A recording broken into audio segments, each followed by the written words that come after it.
নমস্কার সম্মানীয় প্রিয় কৃষক বন্ধু এবং ব্যবসায়িক, আজ 18 মে 2026 সোমবার আপনাদের নিয়ে চলে এসেছি নদিয়া জেলার অন্তর্গত বাইন্ডিয়া মার্কেট। আপনাদের বিনোদনের জন্য জানিয়ে দেবো আজকে মার্কেটে গোলদানা রসুনের আমদানি দেখা যাচ্ছে গোটা মার্কেটে, যেখানে 1400 থেকে 1500 বস্তা। এক কথায় আমদানি আজকে বেশি রয়েছে। বিক্রির গতি দ্বারা যদি কথা বলি, শুরু থেকে শেষ পর্যন্ত ধীর গতিবেগে বেচাকেনা রয়েছে।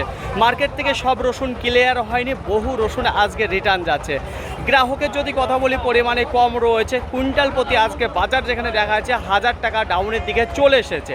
নিচে কিছু 36 টাকা একেবারে মিনি সাইজে যে ক্যাট রয়েছে সেটা বেচাকেনা হয়েছে, সেটা কিন্তু পরিমাণে একেবারেই কম রয়েছে। তারপরে ক্যাট যে রসুনগুলো রয়েছে 40 টাকা, 42, 44, 46, 48 টাকা পর্যন্ত কিন্তু বেচাকেনা দেখা দিয়েছে। ক্যাট এবং লাডুয়ার যদি কথা বলি 52, 55, 58 টাকা পর্যন্ত, 60 টাকা পর্যন্ত দেখা দিয়েছে। স্পেশাল কিছু লাডুয়া এসেছিল মার্কেটে 2-10 বস্তা, সেইগুলো কিন্তু 64 টাকা, 65 টাকা, 66 টাকা বেচাকেনা দেখা দিয়েছে। কিছু গড় রসুন যেগুলো রয়েছে, ক্যাট রয়েছে, লাডুয়া রয়েছে, হালকা ফুল রয়েছে, সেগুলো 68, 70, 72, 73, 75 মধ্যে রান করেছে।